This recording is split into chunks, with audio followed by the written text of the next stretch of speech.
Hi guys, welcome back to my channel. ಇವತ್ತು ನಾನಿಲ್ಲಿ ಮಾಡ್ತಿರೋದು ಎಗ್ ಪಪ್ಸ್ ಮಾಡೋಣ ಅಂತ ಮಾಡ್ತಿದ್ದೀನಿ. ನಾನಿಲ್ಲಿ ಫಸ್ಟಿಗೆ ಒಂದು 5ರಿಂದ 6 ಮೊಟ್ಟೆ ಬೇಯೋದಕ್ಕಂತ ಬಾಯ್ಲ್ ಆಗೋದಕ್ಕಂತ ಇಡ್ತಿದ್ದೀನಿ. ಅದು ಬಾಯ್ಲ್ ಆಗೋ ಅಷ್ಟರಲ್ಲಿ ನಾನಿಲ್ಲಿ ಎಗ್ ಪಪ್ಸ್ ಮಾಡೋದಕ್ಕೆ ಸ್ವಲ್ಪ ಹಿಟ್ಟು ಬೇಕಲ್ವ, ಅದಕ್ಕೆ ಆ ಹಿಟ್ಟನ್ನ ಯಾವ ರೀತಿ ಕಲಿಸ್ಕೊಳ್ಳೋದು ಅಂತ ತೋರಿಸ್ತೀನಿ ಬನ್ನಿ. ಇಲ್ಲಿ ಫಸ್ಟಿಗೆ ಮೈದಾ ಹಸಿಟ್ಟಿಗೆ ಸ್ವಲ್ಪ ಉಪ್ಪು, ಎಣ್ಣೆ ಹಾಕಿ ಚೆನ್ನಾಗಿ ಕಲಿಸ್ಕೋಬೇಕು. ಕಲಿಸ್ತಾ ಅದು ಯಾವ ರೀತಿ ಆಗಬೇಕು ಅಂದರೆ, ಈಗ ಒಬ್ಬಟ್ಟಿಗೆಲ್ಲ ಹಿಟ್ಟು ಕಲಿಸ್ತೀವಲ್ಲ ಆ ರೀತಿ ಆಗಬೇಕು. ಒಬ್ಬಟ್ಟಿಗೆ ಕಲಿಸ್ಬೇಕಾದ್ರೆ ಅರಶಿನ ಹಾಕ್ಕೊತೀವಿ. ಸೊ ಇಲ್ಲಿ ಅರಶಿನ ಹಾಕ್ಕೊಳ್ಳೋ ಅವಶ್ಯಕತೆ ಏನೂ ಇಲ್ಲ, ಬರೀ ವೈಟಾಗಿದ್ರೇ ಸಾಕು. ಬರೀ ಉಪ್ಪು, ಎಣ್ಣೆ ಮತ್ತು ನೀರು ಇಷ್ಟು ಹಾಕಿ ಚೆನ್ನಾಗಿ ಒಬ್ಬಟ್ಟಿಗೆ ಫುಲ್ಲು ಒಂಥರ ರಬ್ಬರ್ ಥರ ಬರುತ್ತಲ್ಲ ಆ ಥರ ಕಲಿಸ್ಕೋಬೇಕು. ಒಂದು ಸಲ ಮೈದಾ ಹಸಿಟ್ಟಿಗೆ ಎಣ್ಣೆ ಜಾಸ್ತಿ ಆಗಿಬಿಟ್ರು ಕರೆಕ್ಟಾಗಿರೋ ಇದಕ್ಕೆ ಬರೋದಿಲ್ಲ. ಅದು ಆ ಥರ ರಬ್ಬರ್ ಥರ ಆಗೋಲ್ಲ, ಒಂಥರ ಪುಡಿ ಥರ ಆಗೋಗ್ಬಿಡುತ್ತೆ. ನೀರೂ ಜಾಸ್ತಿ ಆಗಬಾರ್ದು, ಅದು ನಾರ್ಮಲಾಗಿ ಕರೆಕ್ಟಾಗಿರ್ಬೇಕು, ಆವಾಗಲೇ ಕ್ಲೀನಾಗಿ ಬರೋದು. ನಾನು ಇಲ್ಲಿ ಸ್ವಲ್ಪ ಜಾಸ್ತಿ ಹಾಕ್ಬಿಟ್ಟಿದ್ದೆ ಎಣ್ಣೆ, ಏನೋ ಗೊತ್ತಿಲ್ಲ, ಅದಕ್ಕೆ ಇನ್ನೊಂದು ಸ್ವಲ್ಪ ಹಸಿಟ್ಟು ಹಾಕ್ಕೊಂಡು ಮತ್ತು ಈ ಥರ ನಾದಬೇಕು ಅಂತ ಹೇಳ್ತಾರಲ್ಲ ಆ ಥರ ನಾದ್ಕೊಳ್ಬೇಕು.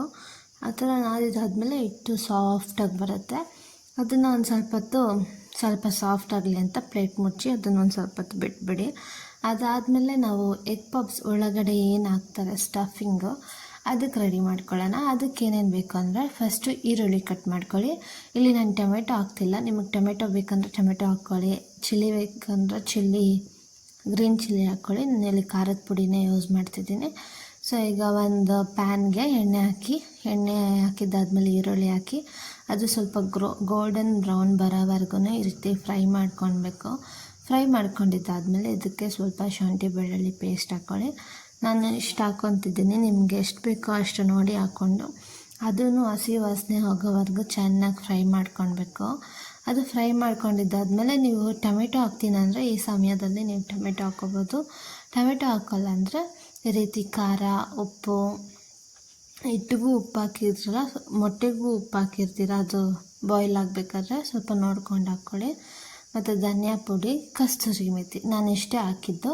ನಿಮ್ಗಿನ್ನೇನಾದರೂ ಎಕ್ಸ್ಟ್ರಾ ಐಟಮ್ಸ್ ಏನಾದರೂ ಬೇಕು ಅಂತಂದರೆ, ಈಗ ಬಟಾಣಿ ಆ ಥರ ಈ ಥರದ್ದೆಲ್ಲ ನೀವು ಅದನ್ನು ಹಾಕ್ಕೊಳ್ಬೋದು. ಸ್ವಲ್ಪ ಜಾಸ್ತಿ ಗಟ್ಟಿ ಆಯಿತು ಅಂತ ನಾನು ಒಂದು ಚಿಕ್ಕ ಲೋಟದಲ್ಲಿ 1/4 ಭಾಗ ಆಗೋಷ್ಟೇ ನೀರು ಹಾಕಿದ್ದೀನಿ. ಈ ರೀತಿ ಒಂಥರ ಗೊಜ್ಜು ಥರ ಆದರೆ ಅದರೊಳಗಡೆ ಹಾಕ್ಕೊಳ್ಳೋದಕ್ಕೂ ಚೆನ್ನಾಗಿರುತ್ತೆ ಅಂತ ನಾನು ಈ ರೀತಿ ಮಾಡ್ಕೊಂಡಿದ್ದು. ಇದಕ್ಕೆ ಟೊಮೆಟೊ ಹಾಕಿದ್ರೂ ಚೆನ್ನಾಗಿರುತ್ತೆ. ನಾನು ಟೊಮೆಟೊ ಹಾಕಲಿಲ್ಲ, ಬರೀ ಈರುಳ್ಳಿ ಅಷ್ಟೇ ಹಾಕಿದ್ದು. ನೋಡೋಣ, ಟ್ರೈ ಮಾಡೋಣ ಅಂತ ಮಾಡಿದ್ದು, ಚೆನ್ನಾಗೇ ಬಂದಿತ್ತು. ನೀವು ಒಂದು ಸಲ ಟ್ರೈ ಮಾಡಿ, ಚೆನ್ನಾಗಿ ಬರುತ್ತೆ. ಮತ್ತು ಈ ರೀತಿ ಹಿಟ್ಟು ಫುಲ್ಲು ಸಾಫ್ಟಾಗಿ ಆಗಿಬಿಟ್ಟಿರುತ್ತೆ, ಸ್ವಲ್ಪ ಜಾಸ್ತಿ ಹೊತ್ಬಿಟ್ಟಿದ್ನಲ್ಲ ಅದಕ್ಕೆ. ಈ ರೀತಿ ಚಪಾತಿ ಹೇಗೆ ಲಟ್ಟಿಸ್ಕೊತೀರೋ ಅದೇ ರೀತಿ ಲಟ್ಟಿಸ್ಕೋಬೇಕು. ಒಂದನ್ನು ಲಟ್ಟಿಸ್ಕೊಂಡು ಸೈಡಿಗೆ ಇಡಬೇಕು, ಮತ್ತು ಇನ್ನೂ ಒಂದು ಅದೇ ಥರ ಲಟ್ಟಿಸ್ಕೋಬೇಕು.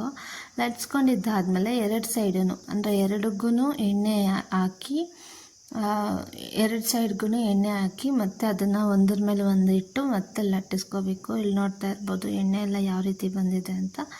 ಅದನ್ನು ಲಟ್ಟಿಸ್ಕೊಂಡಿದ್ದಾದಮೇಲೆ ಚೆನ್ನಾಗಿ ಮತ್ತೆ ಅದನ್ನು ಒಂದು ಶೇಪಲ್ಲಿ ಕಟ್ ಮಾಡ್ಕೊಳ್ಳಿ. ನೀವು ಸುತ್ತು ಯಾವುದ್ಯಾವ್ದು ಇರುತ್ತೋ ಅದನ್ನೆಲ್ಲ ಎಕ್ಸ್ಟ್ರಾಸ್ನೆಲ್ಲ ಕಟ್ ಮಾಡ್ಕೊಂಡ್ಬಿಟ್ಟು ಅದನ್ನು ಬಾಕ್ಸ್ ಶೇಪು ಒಂದು ಹೀಗೆ ಕಟ್ ಮಾಡಿಕೊಂಡು ಈ ರೀತಿ ಇರುತ್ತೆ. ಫಸ್ಟು ನೀವೇನು ಮಾಡಿಟ್ಕೊಂಡಿರ್ತೀರ ಈರುಳ್ಳಿ, ಟೊಮೆಟೊ ಅದೆಲ್ಲ ಹಾಕಿ ಅದನ್ನು ಹಾಕ್ಕೊಂಡು, ಆಮೇಲೆ ಇದು ನಿಮಗೆ 1 ಮೊಟ್ಟೆ ಬೇಕಂದರೆ 1 ಮೊಟ್ಟೆ ಹಾಕ್ಕೊಳ್ಳಿ. ನಾನಿಲ್ಲಿ ಅರ್ಧ ಕಟ್ ಮಾಡಿ ಹಾಕ್ಕೊತಿದ್ದೀನಿ.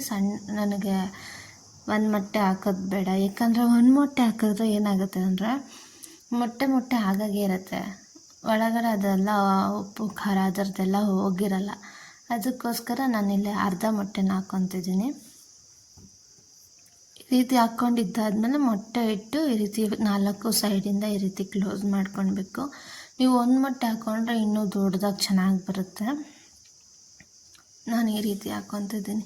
ಈ ರೀತಿ ಹಾಕ್ಕೊಂಡಿದ್ದಾದ್ಮೇಲೆ ಎಲ್ಲದನ್ನು ಅದೇ ರೀತಿ ಮಾಡಿಕೊಂಡು ಈಗ ಸ್ಟವ್ ಮೇಲೆ ಮತ್ತೆ ಒಂದು ಬಾಣಲೆ ಇಟ್ಟು ಅದಕ್ಕೆ ಎಣ್ಣೆ ಹಾಕಿ, ಎಣ್ಣೆ ಕಾದಿದ್ದಾದಮೇಲೆ ಅದಕ್ಕೆ ಇವಾಗ ನಾವೇನು ಮಾಡಿಟ್ಕೊಂಡಿದ್ವಿ ಎಲ್ಲ ಪಪ್ಸ್ ರೆಡಿ ಮಾಡಿಟ್ಕೊಂಡಿದ್ವೋ ಅದನ್ನು ಹಾಕ್ಕೋಬೋದು. ನೀವು ಓವನ್ ಇದ್ದರೆ ಓವನ್ನಲ್ಲೂ ಹಾಗೆ ಇಟ್ಟರೆ ಹಾಗೆ ಇಡ್ಬೋದು, ಹಾಗೇನೂ ಚೆನ್ನಾಗಿ ಬರುತ್ತೆ. ಇಲ್ಲ ಎಣ್ಣೆದಲ್ಲೇ ಮಾಡ್ಕೊತೀನಿ ಅಂದರೆ ಎಣ್ಣೆದಲ್ಲೂ ಮಾಡ್ಕೊಳ್ಬೋದು. ಈ ರೀತಿ ಹಾಕಬೇಕು. ಲೋ ಫ್ಲೇಮಲ್ಲೇ ಇಟ್ಟು ಬೇಯಿಸ್ಕೊಳ್ಳಿ, ಯಾಕಂದರೆ ಅದು ಮೈದಾ ಹಸಿಟ್ಟೆಲ್ಲ ಚೆನ್ನಾಗಿ ಬೇಯಬೇಕು, ಇಲ್ಲಾಂದರೆ ಹೊಟ್ಟೆನೋವು ಬರುತ್ತೆ ಅಂತೆಲ್ಲ ಹೇಳ್ತಿರ್ತಾರೆ, ಒಬ್ಬೊಬ್ಬರಿಗೆ ಸೆಟ್ ಆಗೋಲ್ಲ. ಅದಕ್ಕೋಸ್ಕರ ನಾನು ಫಸ್ಟು ಇಲ್ಲಿ ಒಂದೇ ಹಾಕಿ ನೋಡಿದೆ ಹೆಂಗೆ ಬರುತ್ತೆ ನೋಡೋಣ, ಆಮೇಲೆ ಮಿಕ್ಕಿದ್ದು ಹಾಕೋಣ. ಇಲ್ಲ ಎಣ್ಣೆದಲ್ಲಿ ಏನಾದರೂ ಕರೆಕ್ಟಾಗಿ ಬಂದಿಲ್ಲ ಅಂದರೆ ಓವನಲ್ಲಿ ಮಾಡೋಣ ಅಂದ್ಬಿಟ್ಟು ನೋಡಿದೆ. ಎಣ್ಣೆದಲ್ಲೇ ಹಾಕಿದೆ, ಚೆನ್ನಾಗಿ ಬಂತು. ನೀವು ಚೆನ್ನಾಗಿ ಕ್ಲೋಸ್ ಮಾಡಿ ಇಟ್ಟಿದ್ರೆ ಈ ರೀತಿ ಒಳಗಡೆ ಸ್ಟಫಿಂಗ್ ಮಾಡಿರೋದೆಲ್ಲ ಈಚೆಗಡೆ ಬರೋಲ್ಲ. ಕ್ಲೀನಾಗಿ 4 ಸೈಡ್ ಕ್ಲೋಸ್ ಮಾಡಿಬಿಟ್ಟು ಲೋ ಫ್ಲೇಮಲ್ಲೇ ಇಟ್ಟು, ಆದಷ್ಟು ಲೋ ಫ್ಲೇಮಲ್ಲೇ ಬೇಯಿಸಿ ಚೆನ್ನಾಗಿ ಬೆಂದ್ಕೊಳ್ಳುತ್ತೆ. ಈ ರೀತಿ ಆಯಿತು. ಪಪ್ಸ್ ಥರನೇ ಬಂತು, ಟೇಸ್ಟು ಚೆನ್ನಾಗೇ ಇತ್ತು. ತೋರಿಸ್ತೀನಿ ನಿಮಗೆ ಹೇಗೆ ಬಂದಿತ್ತು ಅಂತ. ನೀವು ಒಂದ್ಸಲ ಮನೇಲಿ ಮಾಡಿ ಟ್ರೈ ಮಾಡಿ ನೋಡಿ ಹೇಗೆ ಬರುತ್ತೆ ಅಂತ. ಬೇಕ್ರಿಯಲ್ಲೆಲ್ಲ ತಿನ್ನೋದಕ್ಕಿಂತ ಈ ರೀತಿ ಮನೆಯಲ್ಲೇ ಸಿಂಪಲ್ಲಾಗಿ ಮಾಡ್ಬೋದು, ಆರಾಮಾಗೆ ಒಂದು ಸ್ವಲ್ಪ ಹೊತ್ತಿಗೆಲ್ಲ ಮಾಡ್ಕೊಂಡು ಬಿಡ್ಬೋದು. ಈ ರೀತಿ ಇರುತ್ತೆ. ನಾನು ಇದೇ ರೀತಿ ಎಲ್ಲ ಪಪ್ಸ್ನೂ ಹಾಕಿ ಮಾಡ್ತಿದ್ದೀನಿ ನೋಡಿ. ಆಮೇಲೆ ಲಾಸ್ಟಲ್ಲಿ ಹೇಗೆ ಬಂತು ಅಂತ ತೋರಿಸ್ತೀನಿ.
ನೋಡೋದ್ರೆಲ್ಲ ನಾನು ಮಾಡಿಟ್ಟಿದ್ದು ಎಲ್ಲ ಅದನ್ನು ಈ ರೀತಿ ಎಣ್ಣೆಯಲ್ಲಿ ಹಾಕಿ ಚೆನ್ನಾಗಿ ಲೋ ಫ್ಲೇಮಲ್ಲೇ ಮಾಡಿದ್ದು ನಾನು.